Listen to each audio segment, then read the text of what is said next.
नमस्कार सर। नमस्कार जी। सर क्या नाम है आपका?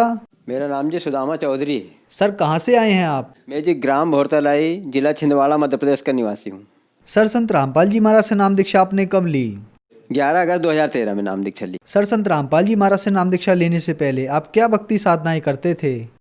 सर मैं भक्ति तो पहले जो घर में हिंदू धर्म के होने के नाते सोमवार का व्रत रखता था, शंकर जी की पूजा करता था। फिर किसी ने बताया कि हनुमान जी सबसे ज़्यादा देते हैं, तो फिर शनिवार का व्रत रखने लगा, उपवास करने लगा, फिर हनुमान जी की पूजा करने लगा। फिर गांव में जैसे कहते हैं कि देवी आती है, ऐसे मेरी माता जी को देवी आती थी, तो फिर उसकी पूजा करने लगे। फिर गांव में एक यज्ञ हुआ जी, तो बोले गायत्री परिवार से ही सब कुछ मिल जाता है। तो जी मैंने गायत्री परिवार में नाम दीक्षा ली फिर। और फिर वो मतलब उसकी पढ़ाई वगैरह करके इतना निपुण हो गया कि मेरे को जिला स्तरीय का कार्यक्रम देने लगे। अब फिर धोती कुर्ता पहनते थे, अपना कर्मकांड की पुस्तक रखते थे, और जगह जगह हवन करने के लिए जाना पड़ता था भगत जी। 22 साल तक गायत्री परिवार में प्रचार प्रसार किया। पूरे जिला छिंदवाड़ा जिला भर में मेरे प्रचार प्रसार करना पड़ता था जी। सर आपने बताया कि आप बहुत सारी पूजाएं करते थे, फिर आप गायत्री परिवार में थे और ये जिला स्तर पर आप यज्ञ करते थे। आपने बताया कि आप 22 साल से गायत्री परिवार का प्रचार कर रहे थे, तो फिर संत रामपाल जी महाराज की शरण में आने की क्या जरूरत पड़ी आपको? सर मेरे को एक बात समझ में नहीं आती थी कि ये गायत्री मंत्र है कहाँ का। और आचार्य श्री शर्मा आचार्य जी ने लिख तो दिया है, लेकिन उसका जब हिंदी में अर्थ लिखा है जी, कईयों जगह लिखा है, 50 जगह लिखा है श्री राम शर्मा आचार्य जी ने कि उस प्राण स्वरूप दुख नाशक सुख स्वरूप श्रेष्ठ तेजस्वी ओजस्वी परमात्मा को हम अंतरात्मा में धारण करें, और वह परमात्मा हमारी बुद्धि को सन्मार्ग में प्रेरित करे। तो वो सन्मार्ग कौन सा होगा, ये मुझे बार बार घुटन होती थी जी। मैं पूरे जिला भर में घूम के प्रचार तो करता था, लेकिन अपने आप में ये घुटन होती थी कि गुरुजी ने जो लिखा है कि उस प्राण स्वरूप दुख नाशक सुख स्वरूप श्रेष्ठ तेजस्वी ओजस्वी परमात्मा को हम अंतरात्मा में धारण करें। श्री राम शर्मा आचार्य जी ने लिखा है कि उस श्रेष्ठ परमात्मा को अंतरात्मा में धारण करे, और वह परमात्मा हमारी बुद्धि को सन्मार्ग में प्रेरित करे। तो वो सन्मार्ग या अच्छा रास्ता है कौन सा, ये घुटन मुझे खुद होती थी जी। मैं तो दूसरे को मतलब प्रचार प्रसार करता था, यज्ञ भी करता था, लेकिन ये मुझे मन ही मन घुटन होती थी कि वो सतमार्ग कौन सा होगा, वो कब मिलेगा मुझे। ये मेरी समस्या का कोई समाधान ही नहीं कर रहा था। तो एक दिन क्या हुआ जी कि मेरे दोस्त ने बोला मुझे कि दोस्त बोले तुमने साधना चैनल देखे क्या? तो मैंने कहा नहीं देखा। तो बोले यार साधना चैनल लगा के देखो तुम शाम को 7:30 बजे।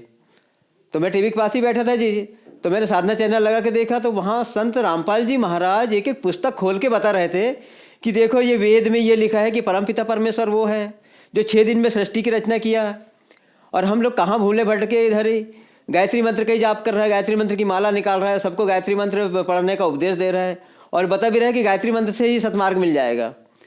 जब फिर मालूम हुआ कि संत रामपाल महाराज जी से नाम दीक्षा लेने से ही हमको सतमार्ग मिल सकता है, क्योंकि जितना प्रमाण इन्होंने खोल खोल के बताया संत रामपाल जी महाराज ने कि देखो वेद में ये लिखा है, इतने पृष्ठ पे ये लिखा है, फिर बाइबिल में ये लिखा हुआ है, कुरान शरीफ में ये लिखा है, गीता जी के फलाने 2 श्लोक में ये लिखा हुआ है, देवी भागवत के 123 पृष्ठ पे ब्रह्मा विष्णु महेश की जीवनी लिखी हुई है। वो जब समझ में आया जी संत रामपाल जी महाराज की साधना चैनल देखने से कि ये सतमार्ग है और इसका मतलब भक्ति कैसे होगी, तो फिर हमने 11 अगस्त सन 13 को बरवाला सतलोक आश्रम जाकर के संत रामपाल जी महाराज से नाम दीक्षा लिए। सर संत रामपाल जी महाराज से नाम दीक्षा लेने के बाद श्रद्धालुओं को बहुत सारे लाभ प्राप्त होते हैं, तो क्या संत रामपाल जी महाराज से नाम दीक्षा लेने के बाद आपको भी कुछ लाभ प्राप्त हुए? सर लाभ का तो क्या बखान करूं मैं। संत रामपाल जी महाराज स्वयं परमात्मा है, साक्षात परमात्मा इस धरती पर अवतरित हुए हैं। अब जब से हमने नामदान लिए है, नाम दीक्षा ली है संत रामपाल जी महाराज से, 30 अप्रैल 2014 को मेरी बेटी नवोदय विद्यालय सिंगोड़ी में पढ़ती है, तो उस दिन छुट्टी हुई 30 अप्रैल 2014 को, तो उसको लेकर के मैं अपने घर आ रहा था बाइक से, और सामने से एक डंपर आ रहा था। तो एक चौक पे जी डंपर वाले ने जो काटा था, मेरी बाइक सीधी उससे टकरा गई, और इतना बुरी तरह एक्सीडेंट हुआ कि हम रास्ते में दोनों बाप बेटी गिरे पड़े हैं, मैंने बेहोश पड़े हुए थे। उतने में क्या हुआ जी कि 4 दूत मुझे लेने के लिए आए थे जी, बोले तुम्हारा अंत समय आ गया, तुमको हम लेने आए हैं। उतने में संत रामपाल जी मेरे पास आए और बोले ये मेरी आत्मा है, इसको तुम ले जा नहीं सकते। तो फिर संत रामपाल जी महाराज आगे आगे चल रहे थे, हम उनके पीछे चल रहे थे। बोले चलो बेटा, बोले तुमको सतलोक दिखाता हूँ। तो सतलोक के बारे में उस समय नामदान लिया, जब सुना तो था जी हमने, फिर क्या हुआ कि हमको पहले नरक दिखाया गुरुजी ने। बेटा बोले देखो ये नरक ऐसा होता है, और जी वहाँ की इतनी बुरी गति होती है नरक में कि जैसे कहीं एक कुत्ता मरा पड़ा रहता है और कौवे उसको नोच नोच के खाते हैं, इस प्रकार इस जीव को वहाँ नोच के खाते हैं जी। और कभी आग पे चलाना पड़ता है, कोई लोहे की सलाख से छेदते हैं, कोई कुछ करते हैं ना, बहुत बुरी गति होती है उस नरक का, बखान नहीं कर सकते। जब रामपाल जी महाराज वहाँ गए तो अच्छी सुगंध सी आई, तो वहाँ के जीव कुछ सुखी जैसे हुए। तो गुरुजी मैंने कहा कि ये कैसा क्या है? तो बोले बेटा यही नरक है, और यहाँ जीव जैसा कर्म करता है वैसा यहाँ इनको फल दिया जाता है। तो मैंने कहा गुरुजी के ऐसा फल हमको मिलेगा? नहीं बेटा, बोले तुमने नामदान ले ली है, तुम भक्ति करोगे, तुमको ऐसा मतलब ऐसी सज़ा नहीं मिलेगी। फिर वहाँ से स्वर्ग दिखाए, फिर ब्रह्मा विष्णु महेश के लोग दिखाए, गणेश जी का लोग दिखाया, दुर्गा जी का लोग दिखाया। फिर वहाँ से गए जी थोड़ा आगे ऊपर की, और भी गुरुजी आगे आगे चल रहे थे और मैं पीछे चल रहा था। मैंने गुरुजी आप कहाँ जाएंगे? तो बोले बेटा अभी और चलना है, वो रास्ता भी बहुत दूर है। फिर वहाँ से गए जी, तो क्या होता है कि मुझे तो सतनाम मिला नहीं था उस समय, सतनाम मुझे मालूम भी नहीं था। गुरुजी ने एक मंत्र का जाप किया श्वास से, तो एक दरवाज़ा सा खुलता है जी वहाँ, और वहाँ एक भयानक काला सा पुरुष जिसके हजारों मुख है और हजारों भुजाओं से बस अपने मुख में सबको खाते जा रहा है। मैंने कहा गुरुजी क्या है ये? वो मुझे भी खाने के लिए दौड़ा। गुरुजी बोलता है ये मेरी आत्मा है, इसको तू छू नहीं सकता। संत रामपाल जी महाराज ने वहाँ फिर सतनाम का जाप किया, तो उसने एकदम नीचे मुंडी डाल दिया, और गुरुजी बोले इसके सिर पे पैर रख के चलो। तो गुरुजी आगे चले, उसके सिर पे पैर रख के फिर हम गए। तो जी वहाँ जब गए हम तो सतलोक पहुँचे, और वहाँ देख रहा तो संत रामपाल जी महाराज एक आसन पे बैठे हुए हैं। उस आसन का इतना सुंदर हीरे मोती से जड़ा हुआ आसन था वो कि उसका बखान नहीं कर सकते। तो गुरुजी का मुँह, आसन का मुँह दक्षिण दिशा की ओर था, और सुंदर सुंदर कबूतर विचरण कर रहे थे, सफ़ेद सफ़ेद से दूध की नदियाँ बह रही है, सफ़ेद सफ़ेद सी आभा नीचे से निकल रही थी, और फलदार वृक्ष इतने बहुत अच्छे लगे हुए थे। फिर वो इतना दृश्य दिखाया कि गुरुजी मैंने कहा इतना सुंदर लोग हैं ये? तो बोले बेटा अपन यहीं के रहने वाले हैं, और वहाँ जाके अपन काल के जाल में फंस चुके हैं। ये दृश्य दिखाया। तो मैंने कहा गुरुजी आप यहीं रहने दो मुझे। बोले बेटा भक्ति करने के बाद यहाँ पर आना पड़ता है, यहाँ बिना भक्ति के नहीं रह सकते, क्योंकि तुम्हारे ऊपर बोले बहुत सारे पाप है, मतलब अभी पाप है, और पुण्य की कमाई के बाद यहाँ आना पड़ता है। तो वहाँ से फिर लाया यहाँ, फिर हमको जैसे गुरुजी ने यहाँ लाया वैसा होश आ गया। फिर यहाँ पर अब होश आया तो फिर दोस्त वगैरह ने हॉस्पिटल में लाया। अब हॉस्पिटल में लाया तो पत्रकार वगैरह भी आ गए, बढ़िया इंटरव्यू लेने लगे। ऐसा हुआ मुझे कि कुछ हुआ ही नहीं, जबकि खाली मेरा एक पैर टूटा था, और मेरी बेटी के पैर की हड्डी टूट करके यहाँ से एकदम आड़ी हो चुकी थी। अब यहाँ से आया तो वो गुड्डू पटेल जब हमें देखने आया हॉस्पिटल में, तो वो ये बोलता है कि बोले यहाँ उस एक्सीडेंट में यार ये जिंदा कैसे है? इतना भयानक एक्सीडेंट के बाद कि वहाँ कोई जिंदा रहने की स्थिति नहीं थी। और बोले ये तो बढ़िया इंटरव्यू दे रहे हैं यहाँ, मतलब गुरुजी के पत्रकार को बता रहे हैं कि यार ऐसा ऐसा हुआ। तो वो क्या बोलता है वो गुड्डू पटेल कि बोले जाको राखिए साइया मार सके ना कोई, ये शब्द बोला उनने। और वो ऐसा ही तिवारी आए, बोले जिसको भगवान बचाने रहता बोले उसको कोई नहीं मार सकता बोले। और मेरी बेटी आज भी नवोदय विद्यालय में कक्षा 12वीं बायो से पढ़ रही है। आज तक उसने राष्ट्रीय और अंतर्राष्ट्रीय ढेर सारे वॉलीबॉल में अवार्ड ले चुकी है। मैं ग्राम भोतलाई और जिला छिंदवाड़ा मध्य प्रदेश का रहने वाला हूँ। आप जिसके भाई को शंका भी हो तो मेरे गांव में मेरे बारे में, मेरी बिटिया के बारे में पूछ सकते हो कि कितनी होनहार बेटी है वो, जबकि उसके पैर टूट करके एक हड्डी आड़ी हो गई थी घुटने के ऊपर की। लेकिन संत रामपाल महाराज की कृपा से आज मैं भी सुरक्षित हूँ और मेरी बेटी भी सुरक्षित है। ऐसे महान संत कभी कभी धरती पर अवतरित होते हैं, और हमारा बड़ा भाग्य है कि आज परम संत रामपाल जी महाराज इस धरती पर आए हुए और हमको भी मानव तन मिला है। दूसरा मेरा एक फ़ायदा बता रहा हूँ, आप बड़े ध्यान से सुने, आप इसको चमत्कार ही समझे बिल्कुल। क्या होता है जी कि मेरी बड़ी लड़की 12वीं पास हुई, और उन्होंने पुरुष ITI में और महिला ITI में 2 जगह स्टेनोग्राफर का फार्म डाला।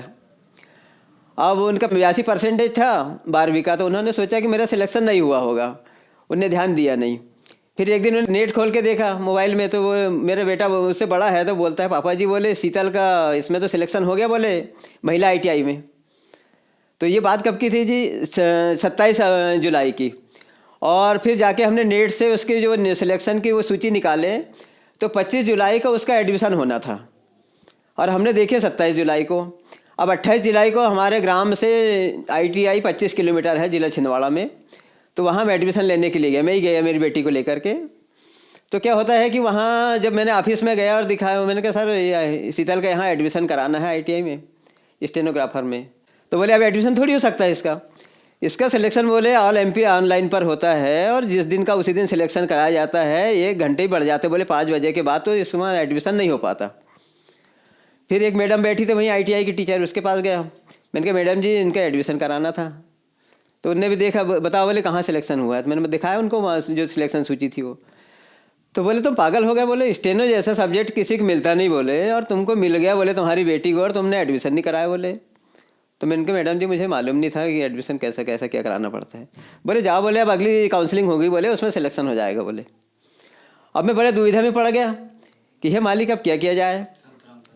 फिर मैं बाजू में खड़ा हो गया, मैडम से थोड़ा साइड में कम से कम 10 कदम की दूरी पे गया, और संत रामपाल जी महाराज की मैंने हाथ जोड़ के विनती की कि हे मालिक, हे परमात्मा, आप ही मेरे सब कुछ है, और जैसा भी हो मेरी बेटी का एडमिशन होना चाहिए। अब मैं जी मुश्किल से 10 मिनट बाजू में खड़ा रहा, और मैडम ने फिर से बुलाया मेरे को, पता नहीं उसको क्या प्रेरणा हुई। तो बोले आप एक काम करो, प्रिंसिपल साहब को फ़ोन कर लो बोले। तो मैंने कहा मैडम जी आप ही फ़ोन कर दीजिए ना। तो मैडम जी बोले ठीक। उनने प्रिंसिपल साहब को फ़ोन किया, बोले ये एक लड़की आई है बोले, जिसका 25 तारीख को स्टेनो में एडमिशन होना था, और ये 28 को आई बोले।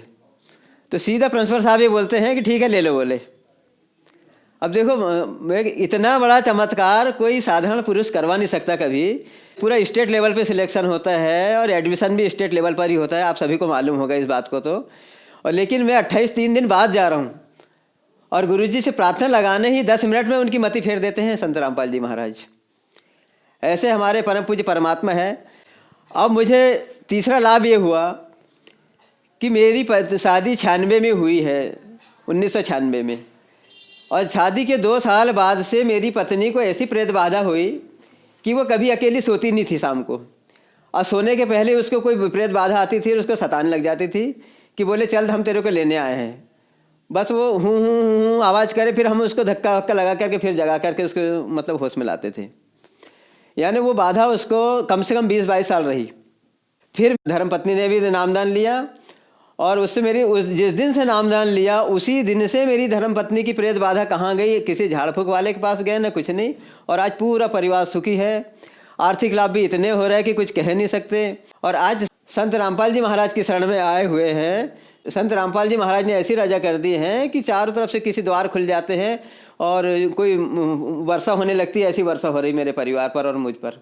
आपने बताया कि आपने 22 साल तक गायत्री परिवार वालों का प्रचार प्रसार किया, फिर आप संत रामपाल जी महाराज की शरण में आए। तो जो गायत्री परिवार वाले जो लोग आज आपको देख रहे हैं, आप उनके लिए क्या कहना चाहेंगे? मैं मेरे समस्त गायत्री परिवार वाले से हाथ जोड़ के यही विनती करता हूँ कि जैसे श्री राम शर्मा आचार्य जी ने जो दीक्षा दी थी कि भूर्भुवः स्वः तत्सवितुर्वरेण्यं भर्गो देवः धीमहि धियो यो नः प्रचोदयात्। अब उसका सीधा हिंदी में अर्थ श्री राम शर्मा आचार्य जी ने 50 जगह लिखा है, और आप चाहे तो आप खोल के भी देख सकते हैं, छोटी छोटी पुस्तक में भी उसका अर्थ लिखा है, उसका भावार्थ लिखा है हिंदी में कि उस प्राण स्वरूप, दुख नाशक, पाप नाशक, सुख स्वरूप, श्रेष्ठ तेजस्वी ओजस्वी परमात्मा को हम अंतरात्मा में धारण करें, और वह परमात्मा हमारी बुद्धि को सन्मार्ग में प्रेरित करे। अब सन्मार्ग कौन सा है वो ढूंढते ढूंढते हम यहाँ तक आए। तो आप सभी भाइयों से मेरी बार बार करवृद्ध प्रार्थना है कि वो सन्मार्ग आप सभी खोजने की कोशिश करो। जैसा मैं बहुत दुखी था गायत्री परिवार में होने के बाद भी, और मुझे ये भी ज्ञात है कि मेरे जितने भी गायत्री परिवार के भाई हैं, आप सब भी बहुत प्रकार से दुखी है। कोई धन से दुखी है, तो कोई पुत्र से दुखी है, तो कोई अपने जन से दुखी है, तो कोई कहीं से दुखी है। जैसा मैं सुखी हो सकता हूँ ना, वैसा आप भी सुखी हो सकते हो। संत रामपाल महाराज की कृपा की असीम बारिश हो रही है हमारे ऊपर, तो आप सबके ऊपर यही पुण्य फल मिल सकता है। आप बिल्कुल शंका मत करो और संत रामपाल जी महाराज की शरण में आओ। सर, संत रामपाल जी महाराज की शरण में कैसे आ सकते हैं? सर, संत रामपाल जी महाराज से नाम दीक्षा लेना बहुत ही सरल है। बहुत सारे चैनल में संत रामपाल जी महाराज का सत्संग आता है, और उसके नीचे एक पीली पट्टी चलती है, उसमें आश्रम के सब नंबर दिए हुए रहते हैं। आप किसी भाई को कहीं भटकने की कोई आवश्यकता नहीं है, आप उस नंबर पे कॉल करो। और आपको अगर पुस्तक चाहिए संत रामपाल जी महाराज की, तो आपके घर में निःशुल्क पुस्तक भी भगत भाई पहुंचा के देते हैं। और ज्ञान होने के बाद फिर फ़ोन करो कि संत रामपाल जी महाराज से नामदान लेना है, तो आपको कोई भी भगत भाई बता देगा, और नामदान लेकर के आप भक्ति करो और अपना कल्याण कराओ। वहाँ 1 रुपये भी नहीं लगता जी। यहाँ तक कि नहाने धोने, खाने पीने, चाय बिस्किट की दिन भर फ्री सेवा है। 1 रुपये भी नहीं लगता। अगर कोई ने कहीं शंका फैलाई होगी कि वहाँ नामदान लेने में पैसा लगता है, तो ये पूरा सफ़ेद झूठ है, इसके सिवाय कोई सच्चाई नहीं है। क्योंकि हम खुद आश्रम से जुड़े हुए हैं। अच्छा, आपको किसी प्रकार की किसको शंका हो ना, तो आश्रम जा कर के आप पहले देख सकते हैं कि यहाँ किस प्रकार से पैसा लिया जाता है, किस प्रकार से लूटा जाता है। जैसे कि दूसरे आश्रम में लूट मची हुई है। जैसे हम गायत्री परिवार में भी नामदान लेते थे, तो वहाँ हमको पुस्तक का, माला का, इन सब का पैसा देना पड़ता था पहले, और झोला खरीदना पड़ता था एक, क्योंकि झोले में सब सामान लेके घूमना पड़ता था, धोती कुर्ता खरीदना पड़ता था। यहाँ तो ऐसा कोई ड्रेस का बंदिश नहीं है, न किसी चीज़ का बंदिश नहीं है। यहाँ तो सारी चीज़ निःशुल्क मिलती है, बस अपना कल्याण कराओ। क्योंकि ये संत रामपाल जी महाराज स्वयं शंभु है, स्वयं परमात्मा है, इसमें कोई दो मत नहीं है, दो शंका नहीं है। आप बिना निस्वार्थ भाव से आश्रम में जाओ और अपना कल्याण कराओ। धन्यवाद सर। सत साहिब।